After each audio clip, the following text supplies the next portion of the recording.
शब्द 81। उतोर ररा की भांति हो सब संत उदाहरण चुनरी। बाल्मीक बन बोइया चुन लीना सुखदेव। करम बिनौरा होए रहा हो सूत काते जयदेव। तीन लोक ताना तनो है ब्रह्मा विष्णु महेश। नाम लेत मुनिहारिया सुरपत सकल नरेश। विष्णु जिब्बा गुरगाइया बिन बस्ती का देश। सुने घर का पाहुना तासो लाइन हेत। चार वेद कैणा क्यों निराकार क्यों राज। विनय कबीरा चुनरी मैं नहीं बांधल बारी। ये 9 पंक्तियों का शब्द है। इसमें परमत की परीक्षा, श्रवण उपासना की परीक्षा की गई है और ऐतिहासिक झलकियां हैं इसमें। बहुत मार्मिक शब्द है। उतोरो ररा ममा की भांति हो सब संत उदाहरण चुनरी। दुनिया के सभी संत उदाहरण उद्धार करने के लिए, समाज का कल्याण करने के लिए बीनी और उतो वो सब रहो यानी रहे ररा ममा की भांति हो, ररा ममा की तरह। ररा ममा यानी रा और मां मिला करके राम शब्द बनता है। तो कोई राम राम कहा, कोई सतनाम कहा, कोई ओम कहा, कोई और शब्द कहा। तो अनेक शब्द जप में लोगों ने जोड़ा और जप करने लगे। सगुण भक्ति यानी किसी व्यक्ति विशेष में ईश्वरत्व की कल्पना, परमात्मत्व की कल्पना करके उसको उपासना का आलंबन बनाना और ये समझना ये अजर अमर है, नित्य है, देह सहित भी, और इसका कोई धाम है, अपने धाम में ले जाएगा।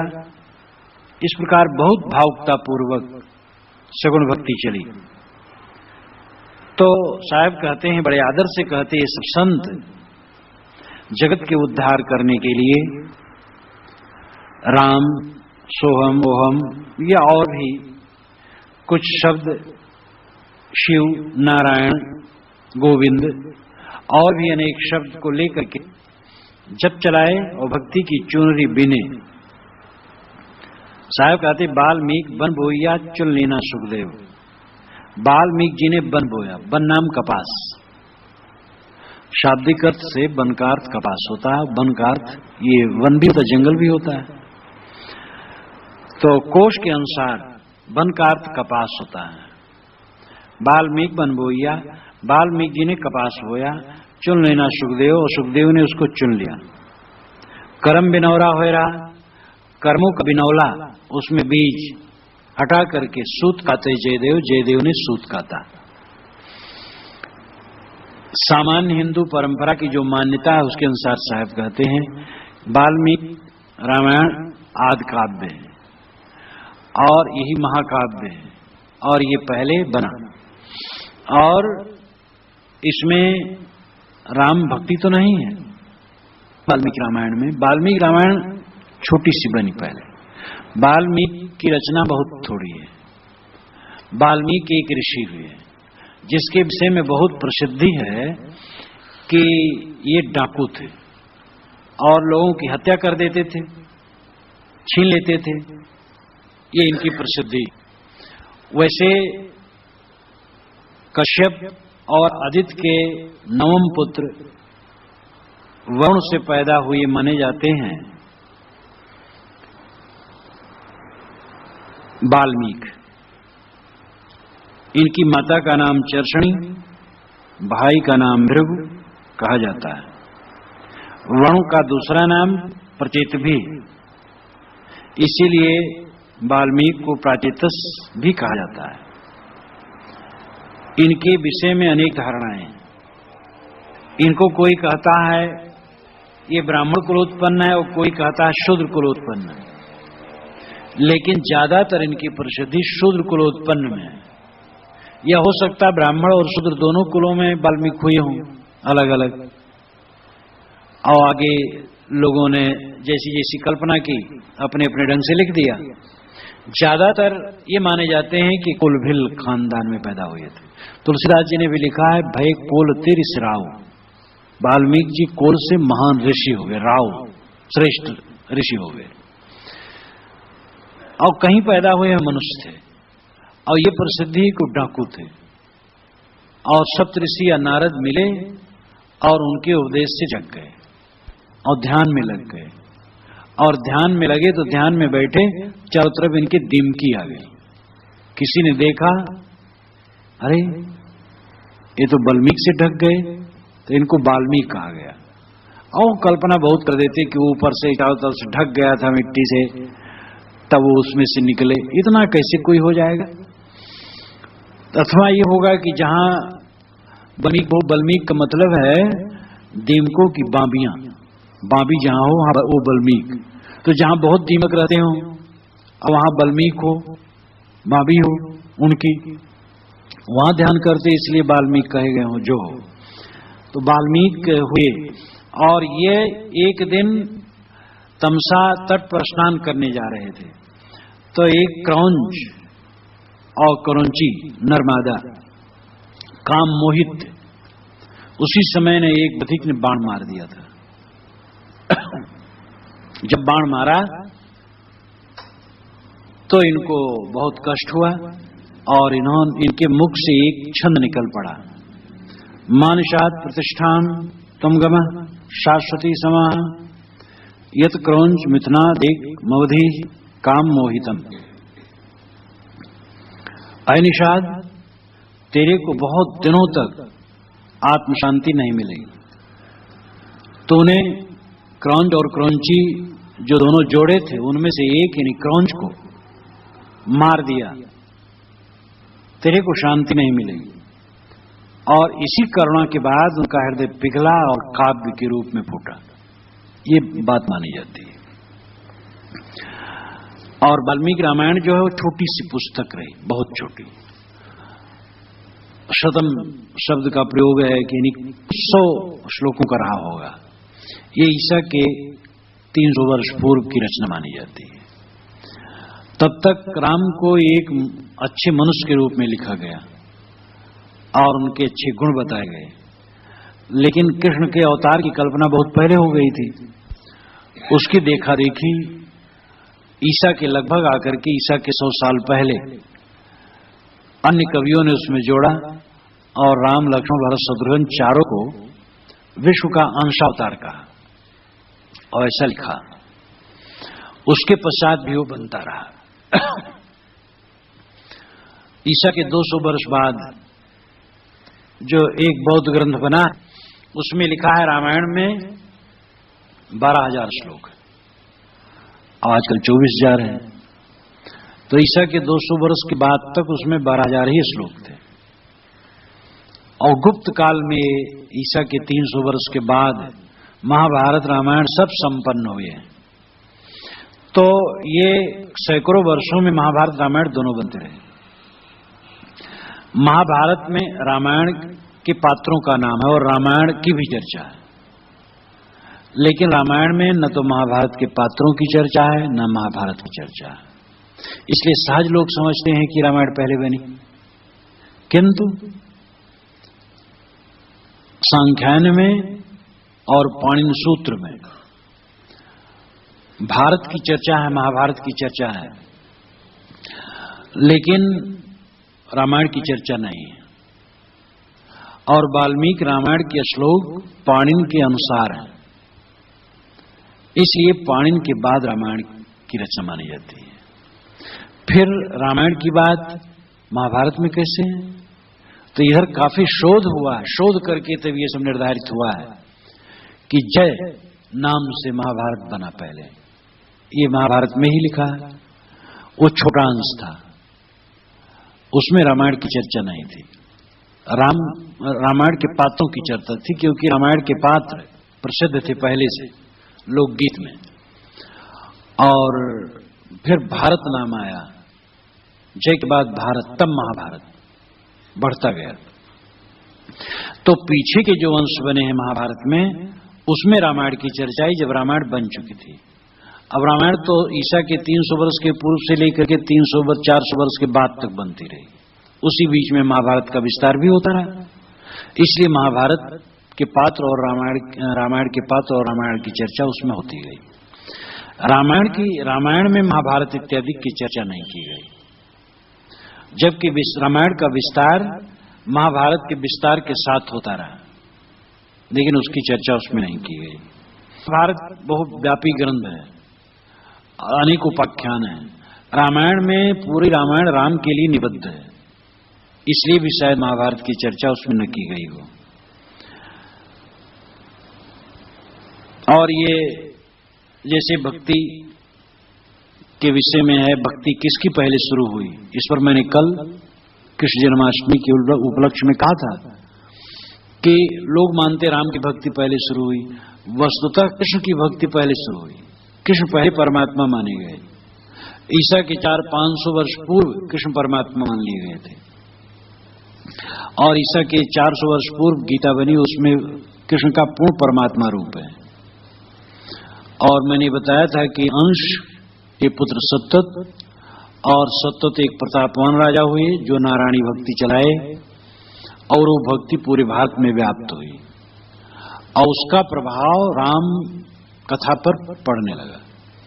इधर वाल्मीकि रामायण के बाद बहुत राम काव्य बने, जिसको रामायण रहस्य में सब बताया गया है, और उसमें राम का ऐश्वर्यशाली स्वरूप चित्रित किया जाने लगा बराबर। फिर उनका देव रूप आ गया, फिर ब्रह्म परमात्मा रूप आ गया, बढ़ता गया, और ईसा के 100 साल बाद तक राम की उपासना चल पड़ी। राम की महत्ता का वर्णन तो ईसा के पूर्व से शुरू हो गया था, लेकिन राम संप्रदाय कोई था ऐसा कहीं, वैष्णव का राम संप्रदाय कहीं नहीं था। अभी राम को परमात्मा मान करके उपासना करने वालों का संप्रदाय ये ईसा के 1100 वर्ष के बाद से शुरू होता है। ये सब प्रामाणिक उदाहरणों के साथ मैं कहता हूं, जो विद्वान इसी में अपना जीवन लगा दिए हैं, जो पंडित और शोध करके ये सब चीज रखे, उनका उदाहरण दे करके मैं कहता हूं। ये सब जैसे भंडारकर हैं और वासुदेव शरण अग्रवाल हैं, या और भी हिंदू कोश के लेखक हैं, ये सब के मत हैं। तो कृष्ण उपासना के बाद राम उपासना चली।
के अनुसार जैसे हिंदू परंपरा मानती है, तो रामायण प्रथम मानती, राम भक्ति प्रथम मानती है, उसके अनुसार साहब ने कहा, क्योंकि तब तक ये खोज हुई नहीं थी, तो जो उपलब्ध धारणा थी साहब ने उसके अनुसार कहा।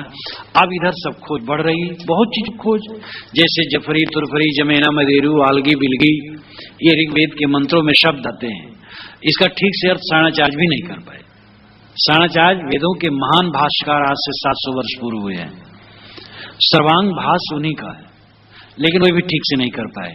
अब आज ये सब जांच परख करके विद्वानों ने रख दिया है कि ये बेबीलोन भाषा के शब्द हैं, जिसे आजकल इराक कहते हैं, और इराक में आर्य लोग फैले थे, और वहां के शब्द का प्रभाव आर्य विद्वानों पर पड़ा था, और वो शब्द इसमें आए, आलगी, बिलगी, जमेना, मदेरू, और इसको आचार्य बृहस्पति ने व्यंग किया है।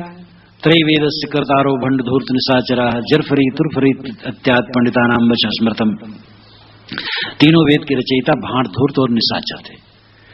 तो बड़ा तेज खंडन करने वाले। भांड इसलिए क्योंकि अश्वमेध यज्ञ में अश्व के मार करके तो उसके लिंग का ग्रहण दीक्षित रानी के लिए किया जाता था, तो ये भांडपन है। और धूर्त इसलिए कि यज्ञ में इनको खूब दान कर दो पंडितों को, ये अपना यही स्वर्ग का मजा लें और तुम्हें कहे मरने के बाद तुम स्वर्ग पाओगे। तो ये धूर्त हैं। और निशाचर इसलिए हैं कि ये घोड़ा इत्यादि का सब मांस खाते हैं, प्रसाद मानते हैं, निशाचर हैं। तो त्रैवेद से करतारो भंड धूर्त निशाचरा जरफरी तुरफरी इत्यादि पंडिता नाम बच्चा समृतम जरफरी तुरफरी जमे नाम देरू आलगी बिलगी, ये पंडितों के ही वचन होते हैं, बकवास होते हैं कि कोई न समझ पाए, गड़बड़ गड़बड़ करते रहे। तो भारतीय परंपरा की उदारता कितनी है। आचार्य बृहस्पति उसी परंपरा के हैं, एकदम झकझोर करके कह देते हैं। कारण है कि विकृति बहुत हो गई थी। वैदिक कर्मकांड में विकृति बहुत हो गई थी। तो आज विद्वान ये मानते हैं, आर्य समाज के अच्छे विद्वान आचार्य चतुर्सेन ने स्वयं लिखा है कि जरफरी तुरफरी जमेना मदेरू इत्यादि शब्द ये बेबीलोन भाषा के हैं, यानी आज के इराक, जिसे आज इराक कहते हैं। बेबीलोन सभ्यता भी बहुत पुरानी है। तो भक्ति, कृष्ण भक्ति प्रथम आरंभ हुई और वो मथुरा ही से चली, केंद्र उसका मथुरा था, और ये दक्षिणी भारत तक फैली।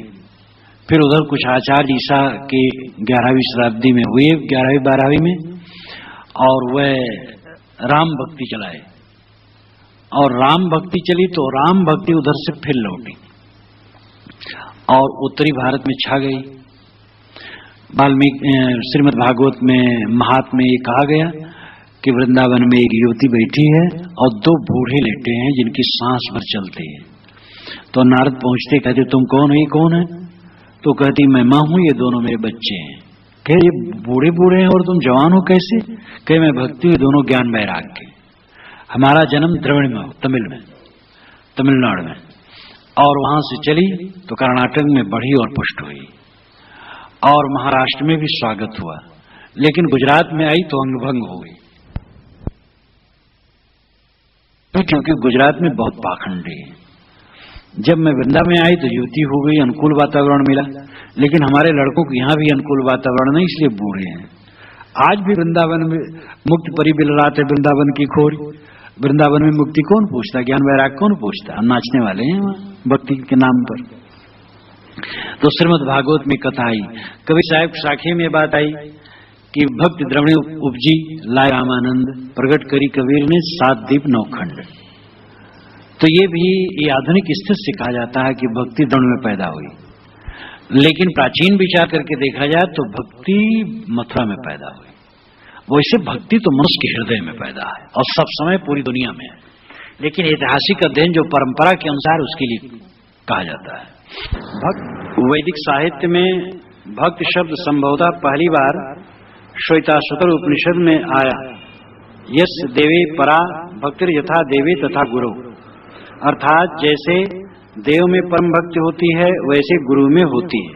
भक्ति शब्द पहली बार वैदिक साहित्य में शायद यही आया है। वैसे भक्ति मनुष्य के हृदय में, सगुण उपासना रागात्मक भक्ति का इतिहास है। रागात्मक भक्ति किसी देहधारी के प्रति अनुराग करके भक्ति, ये कृष्ण उपासना पहले चली, मथुरा से शुरू होकर के पूरे भारत में फैली, और राम भक्ति ईसा के 11वीं शताब्दी के बाद दक्षिणी भारत से चल के भारत में फैली। लेकिन साहब उस समय जो व्याप्त संस्कार था, मान्यता थी, उसके अनुसार कहते हैं। वाल्मीकि बनबोइया, वाल्मीकि बीन जी ने कपास बो दिया, राम की महिमा खूब रामायण में कर दी, तो बीच पड़ गए। चुन लेना सुखदेव स्वामी आए तो उन्होंने चुन लिया और भागवत में कृष्ण भक्ति को खूब ललकार दिया। करम बिनौरा होए राज सूत काते जयदेव जो बंगाल के हुए, ये एक सन्यासी थे, लेकिन आगे चल करके इन्होंने शादी कर ली, और ये कृष्ण के उपासक हुए, और राधा की अधिक, राधा माधव की महिमा में इन्होंने बहुत बढ़िया ग्रंथ बनाया है, और वो इतना ललित है, सरल भी है, बहुत ललित है, लेकिन बहुत जगह जगह बहुत अश्लील है। राधा माधव को लेकर के अश्लील भाव उसमें आ गया है। किंदुविल्व नामक गांव अजय नदी के तट पर बंगाल में किंदुविल्व नामक गांव है, वहां पैदा हुए। जिसको आज भी केंदुली कहते हैं। ये 13वीं शताब्दी में पैदा हुए, कबीर साहब के पहले, इसलिए कबीर साहब ने इनका नाम लिया है। गीत गोविंद इनकी पुस्तक का नाम है, बहुत प्रसिद्ध पुस्तक है, संस्कृत में है लेकिन सरल है, बहुत बढ़िया, पढ़ने में खूब बढ़िया है, लेकिन साधकों के लायक ठीक नहीं है। एकदम श्रृंगार रस राधा माधव के प्रेम में कहा। तो इन्होंने कर्म बिनौरा हुए रहा, कर्म का बिनौरा निकाल करके कर्म कांड का और भक्ति का सूत का था। 3 लोग ताना तनो है, ब्रह्मा विष्णु महेश। ब्रह्मा विष्णु और महेश इन लोगों ने तीनों लोकों में मानो ताना तना भक्ति का। अभिप्राय ब्रह्मा विष्णु शंकर का नाम लेकर के तीनों लोकों में भक्ति का तना तना गया। तीनों लोक का मतलब है भारत देश, व्यापकता। तीनों लोग प्राय पहले तीनों लोग कहा जाता था, तो तीनों लोग को ही मानते थे जो है, जहां परिचय उरिचय ही सब तीनों लोग है।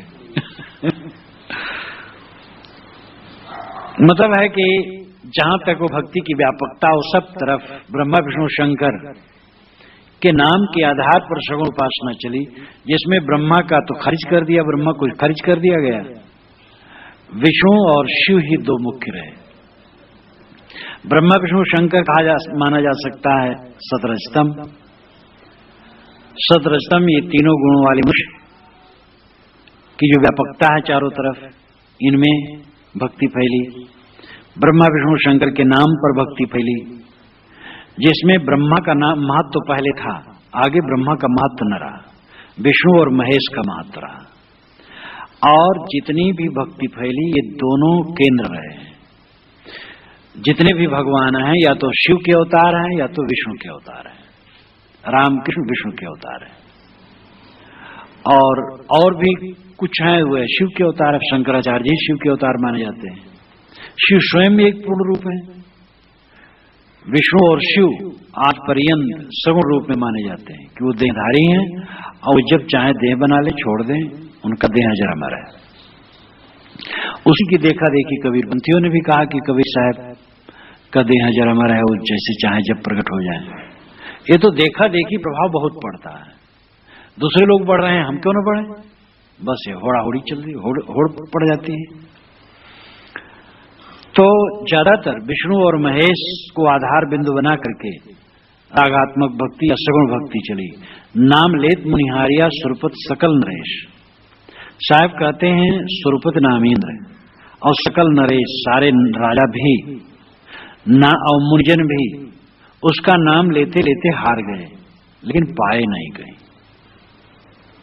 अब कोई विष्णु विष्णु का है, शिव शिव का है, कहां पाएगा? कोई राम राम का है, कृष्ण कृष्ण का है, कहां पाएगा? ईसाइयों में भी सनक है कि ईसा आने वाले हैं।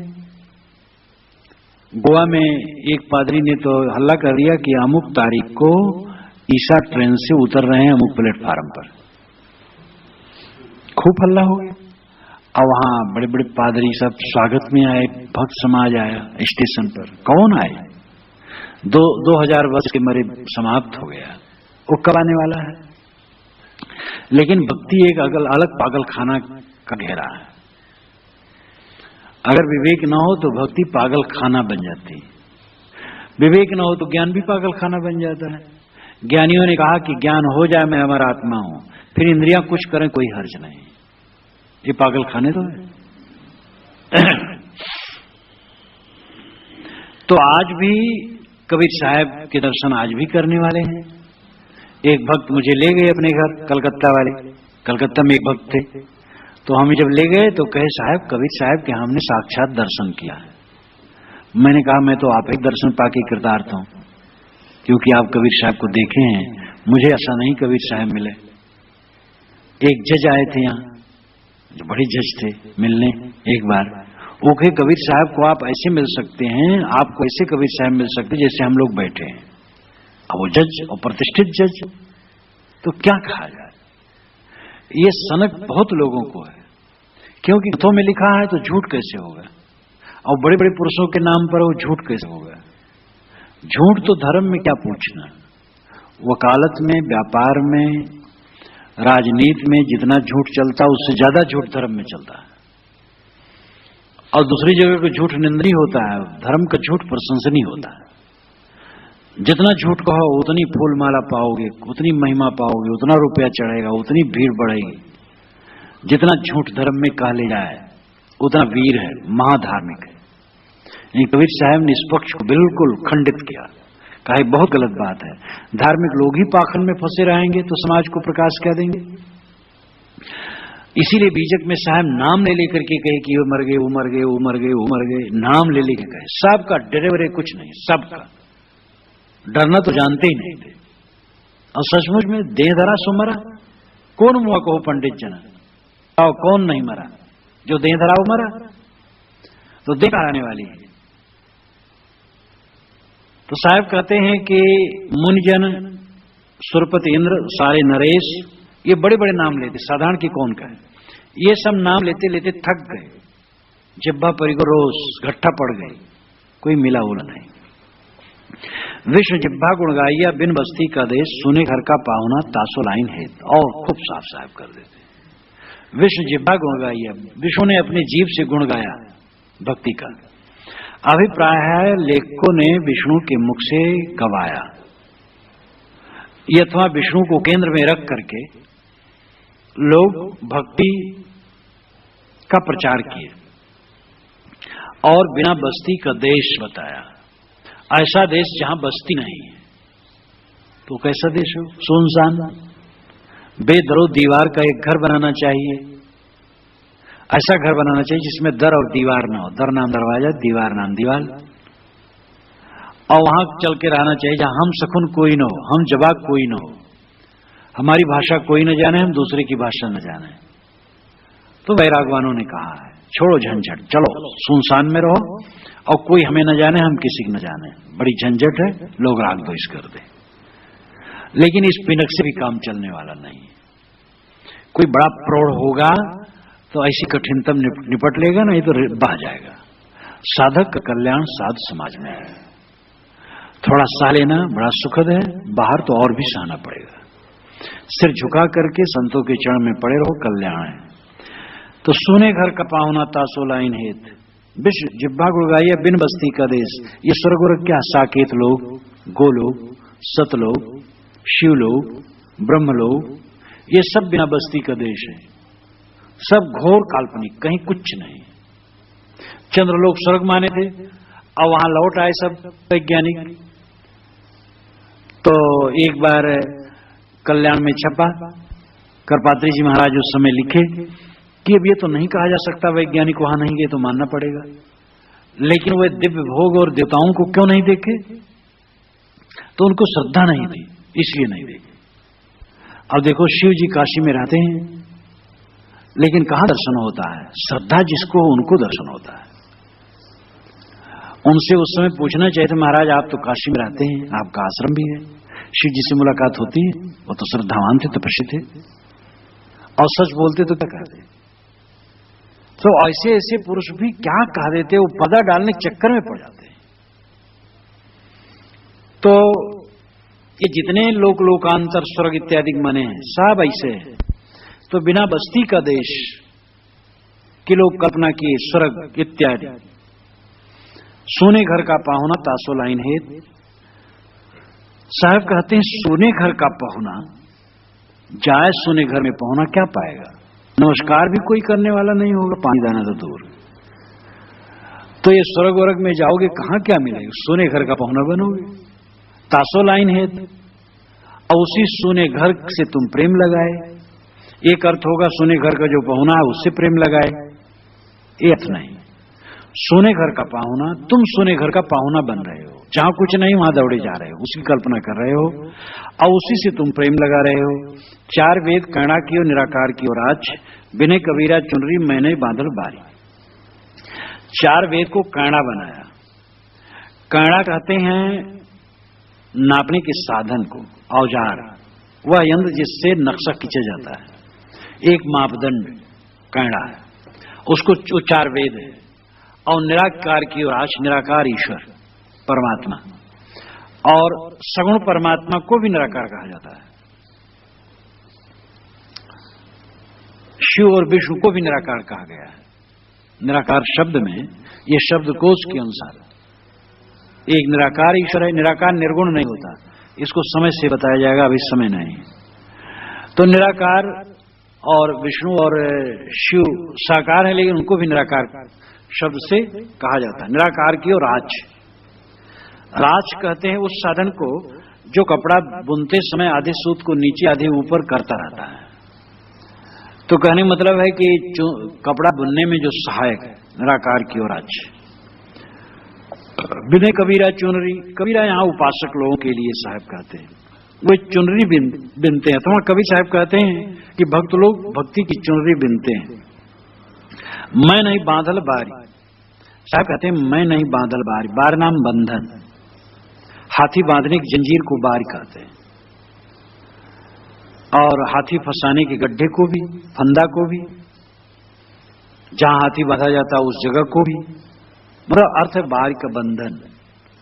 तो मैं नहीं बांधल बारी, मैं किसी को बंधन ऐसा नहीं देता हूं, कहीं परोक्ष में किसी को नहीं लटकाता हूं, मैं तो स्वरूप ज्ञान बताता हूं। मैं नहीं बांधल बारी। यहां चार वेद कहना की और निराकार की और आज ये मनन करने योग्य है। जो कोई अपनी भक्ति संप्रदाय चलाया या कुछ भी चलाया तो वेद पर ठोक दिया कि वेद में लिखा है। और वेद इतना व्यापक है, इतना विशाल है, उसमें शब्द बहुत, जैसे राधा, राधा शब्द भी वेद में है।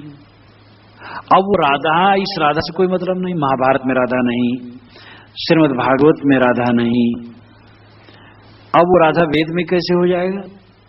तो राधा शब्द स्तोत्रम राधा नाम पते गिरवाहो वीर यसते विभूत रस्तु सुनिर्ता, ये ऋग्वेद के प्रथम मंडल 30वें सूक्त का 5वां मंत्र है। इसका अर्थ है धन रक्षक और स्त्रोत पात्र इंद्र, तुम्हारा ऐसा स्त्रोत, तुम्हारा प्रतिभा प्रिय और सत्य हो। इस प्रकार इंद्र की महिमा में, लेकिन इसमें तो स्त्रोतम राधा नाम पते, राधा का पति कृष्ण सहज अर्थ किया जा सकता है। इसीलिए पौराणिक कबीरपंथियों ने भी बहुत बढ़िया लगा दिया, आशु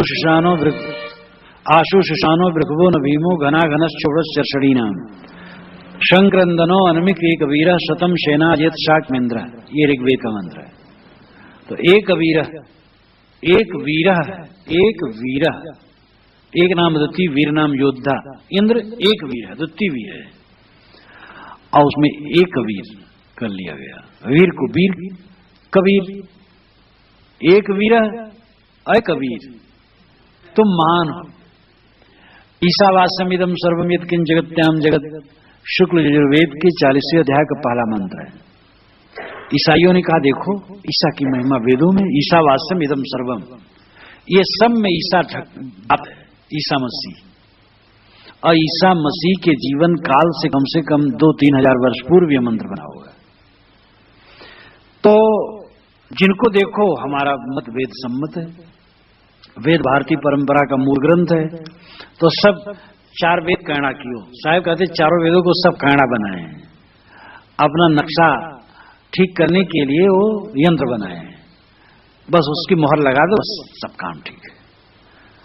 और निराकार की ओर आज, निराकार विष्णु और शिव को राज बनाया, चुनरी बिनने के लिए, कपड़ा ऊपर नीचे करने के लिए सूत बनाया, मतलब कोई तो विष्णु से कोई शिव से जोड़ करके भक्ति की चुनरी बिनी।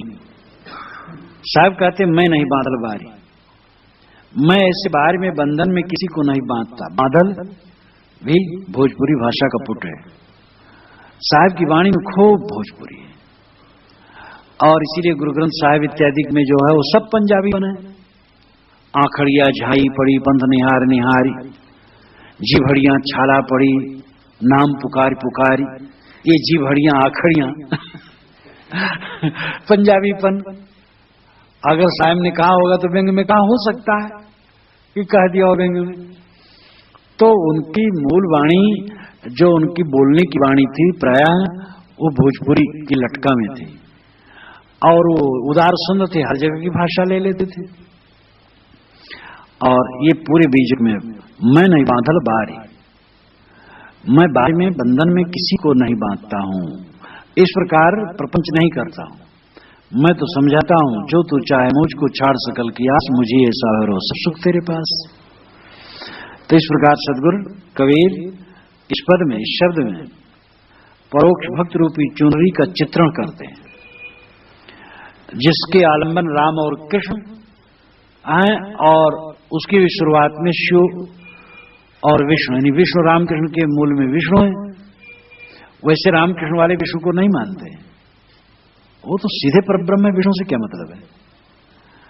तो विकास करते करते करते करते आदमी सोचता चला जाता है, फिर किसी को बंधन नहीं रखना चाहता है।